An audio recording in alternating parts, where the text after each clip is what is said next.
Okay, सो नया chapter है application of light, reflection and refraction.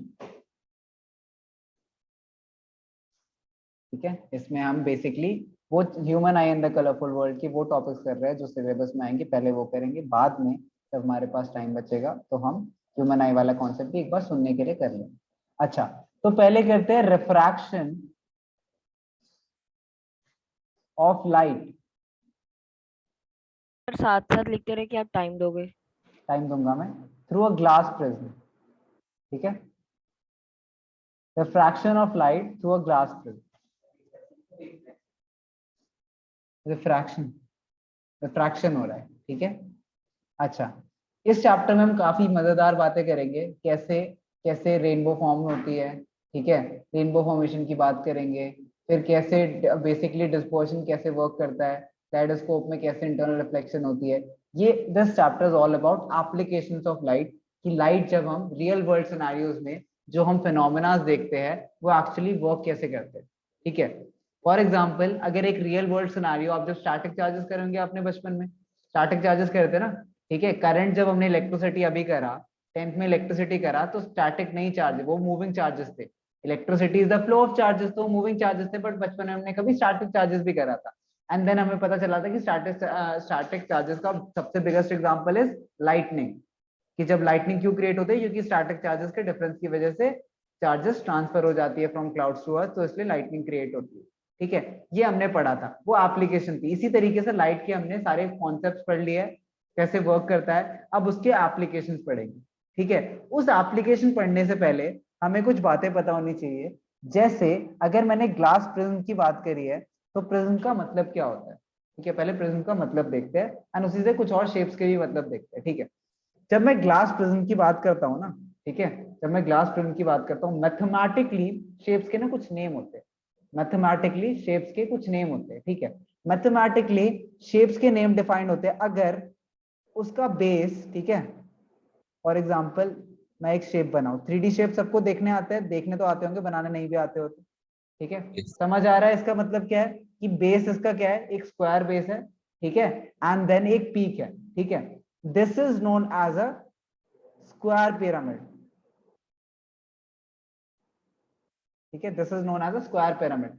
अब ये स्क्वायर कहां से आता है, इसके बेस के बेस से। ठीक है, जो भी इसका बेस होगा, अगर मैं इसका बेस ट्रायंगुलर बना दूं, ठीक है, अगर मैं इसका बेस ट्रायंगुलर बना दूं, तो अब जो ये फिगर बनी, ये बनी एक ट्रायंगुलर पिरामिड। ठीक है, सर सिर्फ पिरामिड नहीं हो सकता? सिर्फ पिरामिड का मतलब, पिरामिड का सिंपल सा मतलब ये होता है, ठीक है, पिरामिड का मतलब जनरल पिरामिड, स्क्वायर पिरामिड्स होते हैं, बट पिरामिड का मतलब ये होता है कि एक साइड तो उसका बेस होगा, फ्लैट होगा, बट और साइड, उस साइड से सारी एक जाके एक एज पे जा रहे होंगे। तो इसमें भी एक एज पे जा रहे हैं सारे पॉइंट से, इसमें भी एक एज पे जा रहे हैं। इसी तरीके से और टाइप के भी पिरामिड्स हो सकते हैं, जैसे hexagonal pyramid and her type के। एंड उनका नाम किस पे डिफाइंड होगा, उनका नाम डिफाइंड होगा कि उसके बेस का शेप क्या है, उसके बेस का शेप क्या होता है। अब ओके सर। इसमें, हाँ ठीक है, क्लियर है ना। Yes sir. ठीक है, अब बात करते हैं प्रिज्म की। मैथमेटिकली प्रिज्म का मतलब क्या होता है। ठीक है, मुझे बस ये टॉपिक इंटरेस्टिंग लगता है, मैं इसलिए बता रहा हूँ, सिलेबस में नहीं आएगा, और दोस्त जो कान बंद करना चाहते हैं कर सकते हैं। यस, सर प्रिज्म तो वो होता है जिसमें दोनों दो शेप्स हाँ, अब ऊपर प्रिज्म में नीचे। क्या होता है कि जैसा नीचे साइड है ना, जैसी साइड नीचे है, मान ली एक ट्रायंगल नीचे है, तो ऊपर भी एक ट्रायंगल होगी। ठीक है, एंड ये सारे कनेक्टेड होंगे, मतलब ये एक 3D शेप ऐसे बनेगी, ये प्रिज्म होता है। ठीक है, मतलब दोनों फेसेस है उसके। ठीक है, दोनों फेसेस हैं, एंड जिस फेस का, ठीक है, जिस फेस इसका जो शेप होगा उस पे ये होगा क्या, ट्रायंगुलर प्रिज्म। ठीक है, ये क्या होगा, ट्रायंगुलर प्रिज्म होगा। ठीक है, एंड फॉर एग्जांपल अगर इसकी शेप में क्या कर दूं, रेक्टेंगल बना दूं, तो वो रेक्टेंगुलर, जो ग्लास स्लैब देखते हो ना, that is a kind of rectangular prism. ठीक है, बट जब मैं, अब ये नाउ दैट यू नो के प्रिज्म के नाम क्या क्या होते हैं, अब जब मैं बात करता हूँ ग्लास प्रिज्म की, ठीक है, जब मैं ग्लास प्रिज्म की बात कर रहा हूँ, in case of light, in case of physics, जब हम पढ़ रहे हैं, इस चैप्टर में पढ़ रहे हैं, तो वो पता है क्या होता है, वो कैसा, किस शेप का होता है पता है, वो एक पिरामिड। पिरामिड की शेप का होता है, स्क्वायर पिरामिड की शेप का होता है। ठीक है, सो बेसिकली नाम पे मत जाना, अगर किसी को जनरल मीनिंग्स पता है शेप्स के, प्रिज्म जनरल मीनिंग क्या होती है, यहाँ पे वो नहीं है, यहाँ पे ये ग्लास प्रिज्म एक स्क्वायर पिरामिड की शेप में है, उसका जनरल नेम है, ठीक है। मान लो यश का नाम मैं ऑनिक रख दूं, इतनी बड़ी कंफ्यूजन है, ठीक है, कि यश ऑनिक है, बट यश तो यश है, बट ऑनिक है, तो सेम लॉजिक गोज हियर कि ऐसे ग्लास प्रिज्म है, लेकिन प्रिज्म का मतलब प्रिज्म नहीं, यहाँ पे रेक्टेंगुलर पिरामिड, ठीक है। This is a conceptual thing जो आपको मे बी आगे चल के लाइफ में परेशान करती, कि हमने पिरामिड तो कुछ बता था, प्रिज्म तो कुछ होता है, तो पहले ही क्लियर कर दिया है मैंने, याद रखना है चीज। अच्छा अब बढ़ते हैं आगे। क्या रेक्टेंगुलर मतलब, हाँ स्क्वायर, स्क्वायर मतलब बेसिकली स्क्वायर इज इक्वल, क्योंकि मतलब प्रिज्म के और भी टाइप हो सकते हैं, बट स्पेशल टाइप की सारे साइड भी इक्वल है उसके लिए। अच्छा अब प्रिज्म का हम एक क्रॉस सेक्शन बनाएंगे, क्रॉस सेक्शन मतलब बस ट्रायंगुलर साइड देखेंगे उसकी, ठीक है, ट्रायंगुलर साइड देखेंगे उसकी। तुम में से किसी ने प्रिज्म देखा है, एक्चुअली देखा है, कैसा सर शेप होता मैंने देखा है? नहीं सर चलो एक मैंने दिन प्रिज्म 7th में दिखाऊंगा हमारी तुम्हें, मैथ्स की हमने डेमोन्स्ट्रेट तो किया था दिखाकर, बट याद नहीं है अब। चलो मेरे पास जिस दिन टाइम हो उस दिन प्रिज्म दिखाऊंगा तुम्हें, ठीक है। सर आपके घर पे। नहीं my one of my sir friends अभी work at a online search lab, करके so दिखा I दो ना। can arrange for that. I'll sir see sir that. Online आपके घर सर्च दिखा दो। Prism you cannot just get, it's not readily available, ठीक है।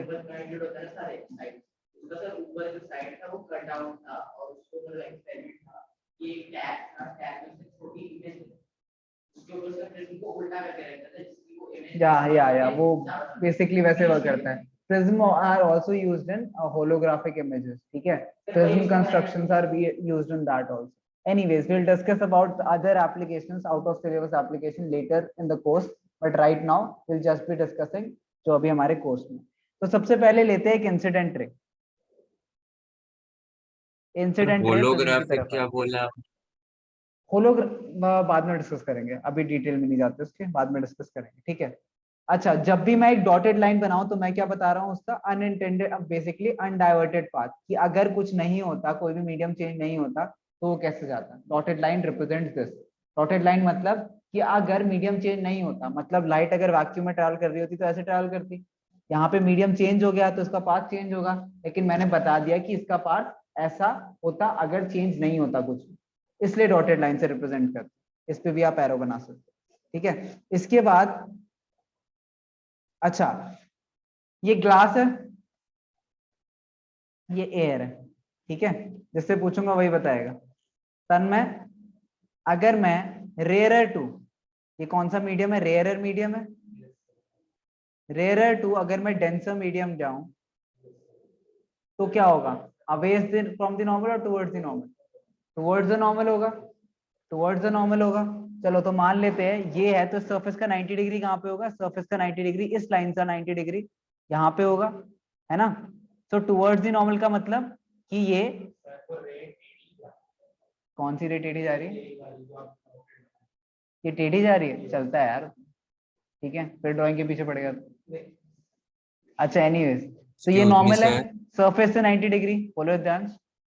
सर आपने जो डॉटेड लाइन के नीचे लाइन बनाई है वो बेंट रे है?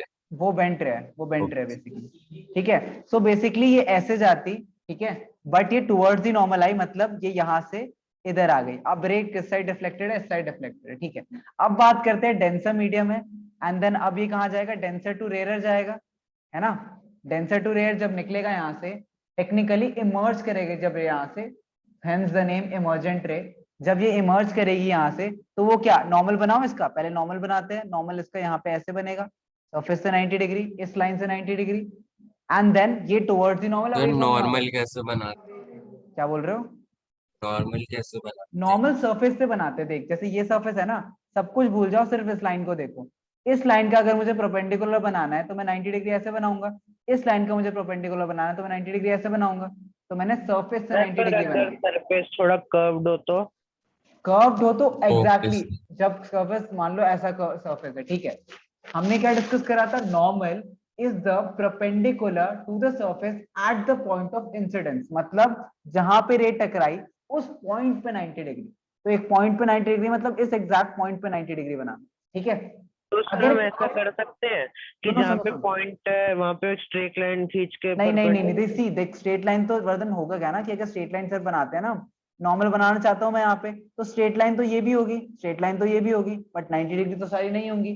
तो नॉर्मल बनाने की डेफिनेशन ही यही कहती है कि उस पॉइंट पे 90 डिग्री, एंड 90 डिग्री बनाने का दो तरीके हैं, या तो अगर सरफेस है तो सिंपली आपको पता है 90 डिग्री बना सकते हो, कोई प्रॉब्लम ही नहीं है, 90 डिग्री मतलब एंगल मेजर कर सकते हो। एक कर्व है तो कैसे बनाओगे किसी पॉइंट पे, टेंजेंट पढ़े थे, पढ़ोगे इवेंचुअली जब सर्कल्स पढ़ाऊंगा, यस तो उस पॉइंट पे टेंजेंट बनाओ और उससे 90 डिग्री बनाओ, वो होगी 90 डिग्री, ठीक है।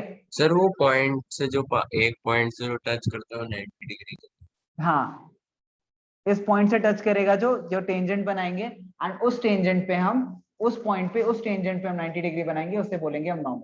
बट ये थोड़ा कॉम्प्लिकेटेड है, इतना आपको करना नहीं है, किसी कर्व पे कभी भी आपको 90 डिग्री बनाना है, नॉर्मल बनाना नहीं आएगा। आपको ये कॉन्सेप्ट जैसे ही डेफिनेशन है वैसे ही डेफिनेशन याद करना होगा, वैसे ही आएगा, कोई चेंजेस नहीं होंगे इस डेफिनेशन में, ना ही इस डायग्राम में कोई चेंजेस होंगे। चलो अब करते हैं, बट मैंने मैथमेटिकली समझा दिया आपको, आई होप समझ आ गया, ठीक है। चलो, अच्छा दूसरा नॉर्मल हमने बनाया, यहाँ पे दूसरा नॉर्मल बना, ठीक है। दूसरा नॉर्मल, नॉर्मल पिंक से ही बनाता हूँ, तो नॉर्मल दूसरा यहाँ पे हो गया। अब मैंने बोला अगर वो डेंसर टू रेयर आ रहा है तो वो क्या जाएगा, अवे फ्रॉम नॉर्मल, ठीक अवे है। फ्रॉम। तो ये इंटेंडेड रे कहाँ थी, ये वाली रे, अब इंटेंडेड ये स्ट्रेट है, ठीक है, तो अवे फ्रॉम नॉर्मल मतलब ये अवे जाएगी इससे, ठीक है, अवे फ्रॉम नॉर्मल जाएगी, मतलब ये इस साइड आ जाएगी। सो मेरी जो रे आई वो कुछ ऐसी आई, अगर मैं दोबारा से ट्रेस कर दूं उसके ऊपर, एक रे ऐसे सर गई। नॉर्मल वो पिंक लाइन नहीं जो आपने बनाई है? हाँ पिंक लाइन है नॉर्मल।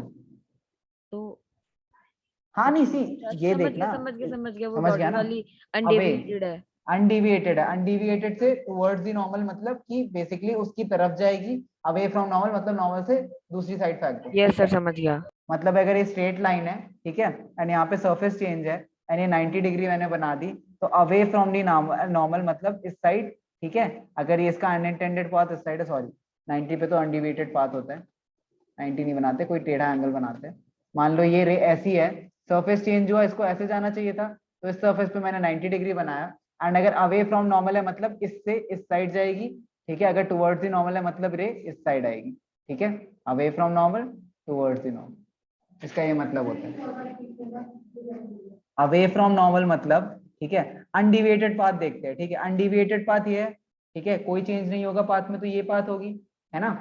अगर चेंज हो, अब मैं बोल रहा हूँ अवे फ्रॉम नॉर्मल मतलब इस साइड में रोटेशन होनी चाहिए, मतलब यहाँ इस पॉइंट से इस साइड जाएगी, ठीक है, अवे फ्रॉम नॉर्मल। तो वर्ड्स दी नॉर्मल में सेम केस में क्या होगा कि अनइंटेंडेड पाथ ये था, लेकिन इस साइड नहीं जाएगी, अब टुवर्ड्स दी नॉर्मल इस साइड आएगी रे, मतलब ऐसे जाएगी। तो यही चीज मैंने इन दोनों पॉइंट्स पे करी, तो मेरे पास फाइनल डायग्राम ये आ गया। डायग्राम के पॉइंट्स को अगर मैं सबको लेबल करते हैं एक बार जल्दी से, कौन से पॉइंट्स क्या है, कौन सी रे को क्या बोलते हैं। So this ray is known as incident ray, diagram बनाना स्टार्ट कर दो। This known ray is known as refracted ray, this is emergent ray. Diagram बनाना स्टार्ट कर दे। हाँ स्टार्ट कर दो। This is n1, this is n2, n1 n2 meaning normal 1 normal 2, ठीक है। This ray is known as, एक second,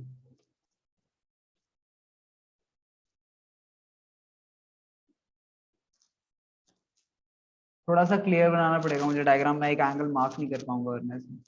just a second, आप लोगों विच ने अगर एंगल? स्टार्ट कर दिया हो तो, हाँ मैं एक एंगल ऑफ छोटी सी चीज प्रिज्म चेंज कर बता रहा हूँ। दिया सर, क्या बोल रहे हो? आपने एंगल ऑफ प्रिज्म बता दिया। नहीं वही बता रहा हूँ, उसी उसे ही बताने के लिए, एंगल्स ऑफ डिविएशन एंड जितने भी और एंगल्स है यस उन्हें मार्क सर। करने के लिए मैं थोड़ा सा बड़ा डायग्राम चाहिए, तो मैं एक बार दोबारा बना रहा हूँ, जस्ट अ सेकंड। सर मैंने तो सारा ही बना लिया।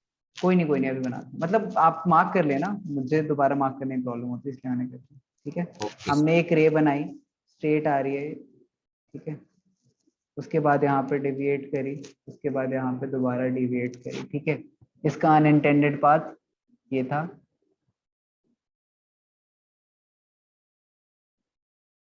एक्चुअल रेज ऐसे गई।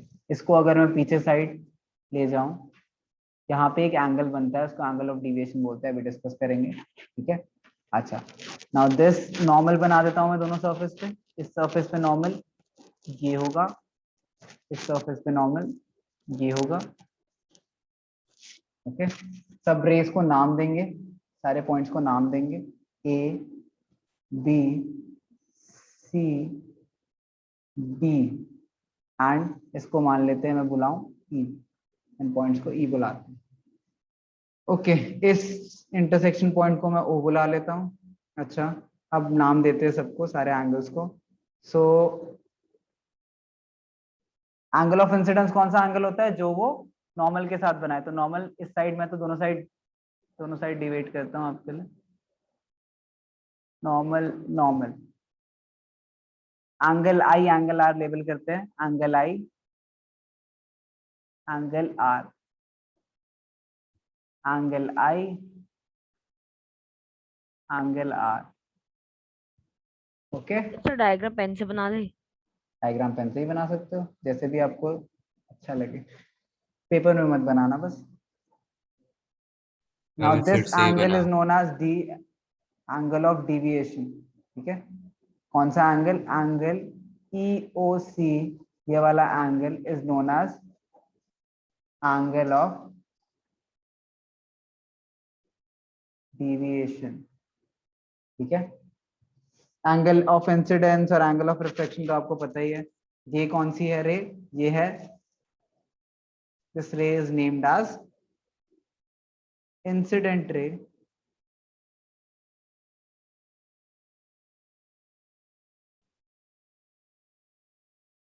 refracted ray, and this is emergent ray. This angle is called angle of refraction, और E basically E मतलब यहाँ पे, E मतलब यहाँ पे angle of, सर जो हम नॉर्मल बनाएंगे उसका 90 एंगल होना जरूरी है, अगर कोई। मतलब लगना चाहिए, बस जरूरी नहीं है कि exactly angle of emergence.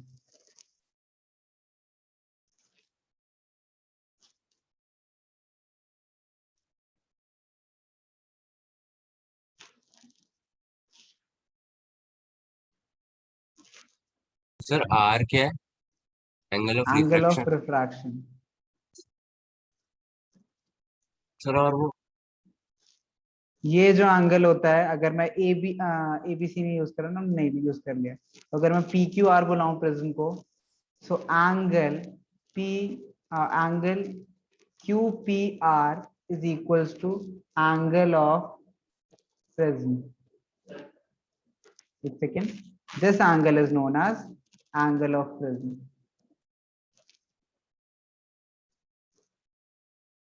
Diagram बड़ा बनाना, तभी सारी चीजें मार्क कर पाओगे।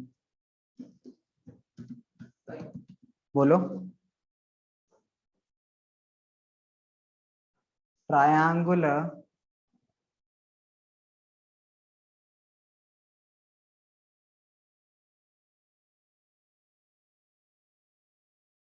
एक सेकंड,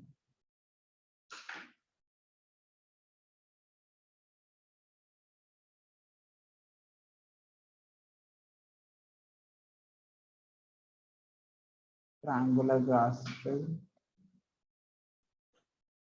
refraction of light.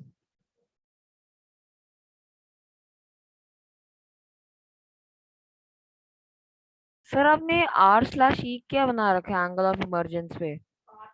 ये इमर्जेंस है, ई बुलाओ सिर्फ इसे, आप आर मत लिखो। मैंने बस वो एक्सप्लेन करने के लिए ओके। कहा था कि यहाँ पे भी आई और आर सेम ही बात होती है, बट इसको हम एंगल ऑफ इमर्जेंस बुलाते हैं कि इमर्ज करिए यहाँ से।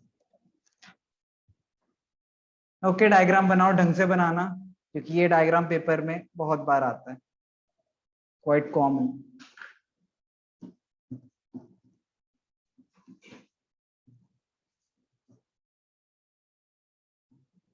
सर सर एक हमारे पेपर में कैसे आएगा? आपके पेपर में MCQ में इस अच्छा एक हाँ, एक लेबलिंग क्या आ इस जाएगा? हाँ एक डायग्राम से ना इतने सारे क्वेश्चन आइडेंटिफिकेशन, पूछ सकते हो। हाँ, आइडेंटिफिकेशन के लिए आ जाएगा।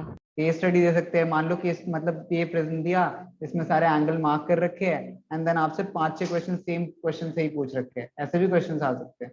CBSE ने अभी कुछ बताया नहीं कैसे क्वेश्चन आएंगे। क्या? हाँ, ये कौन सा एंगल है, ठीक है, ये दोनों एंगल्स क्या इक्वल होंगे, ये दोनों के बीच में रिलेशनशिप क्या होता है, ये लाइन क्या रिप्रेजेंट करती है, ये दोनों जो एंगल्स को अगर एक्सटेंड करते तो कौन सा एंगल आएगा। तो ऐसी बहुत छोटी छोटी कहानी बन सकती है, क्वेश्चंस आ सकते हैं एमसीक्यू। क्या बैठ जा, क्यों, क्या हुआ, दिख नहीं रहा क्यों? Sir, angle of deviation is the angle where two deviated lines meet each other. Angle of Sir, angle of deviation की sir proper definition क्या होगी? एंगल ऑफ डेफिनेशन करा दूंगा, अभी लिखवाता हूँ, Deviation. बताता हूँ, डिविएशन की बताता हूँ। आज कॉन्सेप्ट करेंगे, डेफिनेशन लिखा वो दूंगा, होगा चिंता मत क्या when two deviated rays appear to meet? करो। दोनों डिविएटेड नहीं है ना, एक तो देख, एक जो एंगल पता है कौन से बना रहा है, it's basically the angle between, it's between angle between an, ठीक है, बेसिकली अभी हमने क्या बताया, undeviated incident ray and emergent ray extended backward, ये वाला एंगल होता है। बट एग्जैक्टली क्या है वो लिखेंगे आराम से, क्योंकि Yes, दोनों sir. अनडिविएटेड नहीं है ना, इमर्जेंट रे तो आगे जाएगी अनडिविएटेड, पीछे तो आएगी नहीं।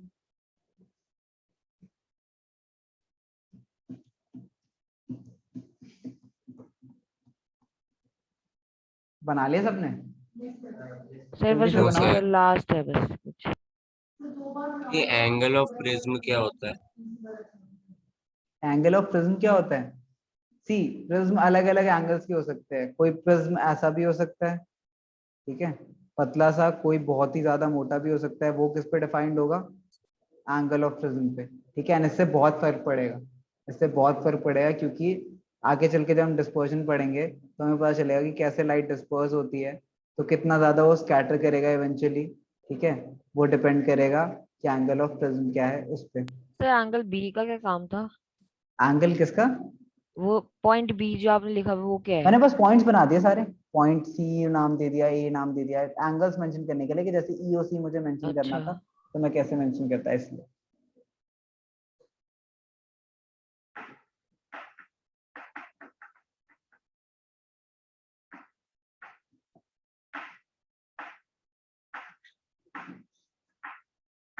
Sir done. ओके,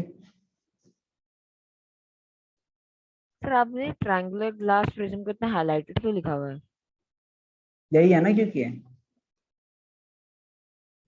अच्छा उसी का तो डायग्राम सीखा है अभी हमने, टॉपिक ही वही कर रहा है, ठीक है। सर ये नीचे से भी ट्रायंगल होता है? क्या नहीं, एक सेकेंड, ट्रायंगुलर ग्लास, हाँ नीचे से ट्रायंगल होता है, ट्रायंगुलर ग्लास प्रिज्म, यप।